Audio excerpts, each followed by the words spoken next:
नमस्कार, मैं doctor Arun Kumar Giri, director surgical oncology and robotic surgery, Akash health care super speciality hospital, Dwarka, new Delhi से। आज हम डिस्कस करेंगे 50 से कम उम्र की युवाओं में कैंसर बढ़ने के क्या कारण हैं। कैंसर का ट्रू इंसिडेंस भी बढ़ रहा है और डिटेक्शन रेट भी ज़्यादा हुआ है। बेहतर स्कैनिंग और ब्लड टेस्ट की वजह से ज़्यादा कैंसर जो ऑलरेडी मौजूद हैं शरीर में वो डिटेक्ट हो रहे हैं। इसके अलावा यंगर एज में कैंसर होने की इंसिडेंस भी बढ़ रही है। ज़्यादातर जो कैंसर देखा गया है जिनका इंसिडेंस काफ़ी हाई हुआ है, जिसमें सबसे इम्पॉर्टेंट है कोलोरेक्टल कैंसर या कोलोन कैंसर यानी बड़ी आंत का कैंसर। इसका इंसिडेंस अलार्मिंग रूप से तेज़ी से बढ़ा है, यहाँ तक कि कुछ जो स्क्रीनिंग गाइडलाइंस हैं उनका एज भी 50 से घटाकर 45 साल किया गया है। कोलोरेक्टल कैंसर के अलावा breast cancer, pancreatic cancer, liver cancer, thyroid cancer और टू सम एक्सटेंट टेस्टिकुलर और यूट्राइन कैंसर का इंसिडेंस भी यंगर एज में ज़्यादा बढ़ रहा है।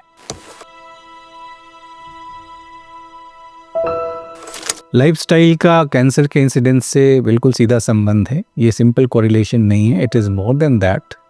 जंक फूड इन्फ्लेमेशन बढ़ाते हैं जो कि डीएनए डैमेज कॉज कर सकते हैं।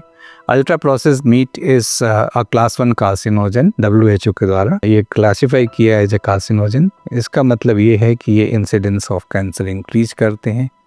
मोटापा का मतलब होता है इंक्रीज्ड फैट टिश्यू।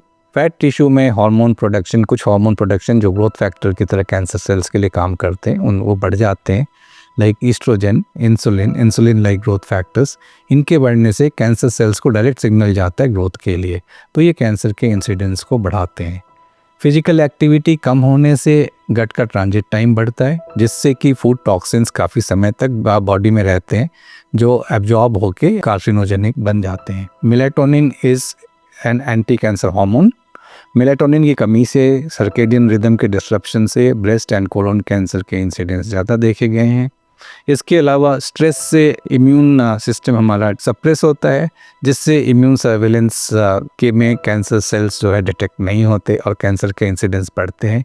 आइसोलेशन में ये सारे फैक्टर्स इतने इंपॉर्टेंट नहीं हैं, but taken together over a period of 20 to 30 years ये कैंसर आपस में मिलकर ये कैंसर का इंसिडेंस बढ़ा सकते हैं काफ़ी हद तक।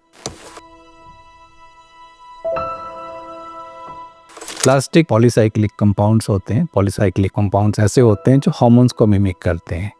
हमारे बॉडी में ये डीएनए डैमेज कॉज कर सकते हैं, एपिजेनेटिक चेंजेस कर सकते हैं, इन्फ्लेमेशन बढ़ा सकते हैं। इसके अलावा एयर पॉल्यूशन जो है PM 2.5 लंग और सिस्टमिक इन्फ्लेमेशन को बढ़ाता है जो कार्सिनोजेनिक हो सकता है। बिल्कुल ठीक है, जेनेटिक्स नहीं बदला है पर एनवायरनमेंट बदल गया है।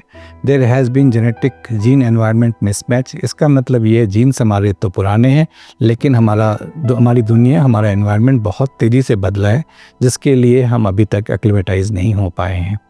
ये कारण है कि एनवायरनमेंटल फैक्टर्स की वजह से long term exposure to environmental toxins cancer के इंसिडेंस ज़्यादा बढ़ रहे हैं। जीन्स तो वही हैं बट एनवायरनमेंट चेंज हो गया है।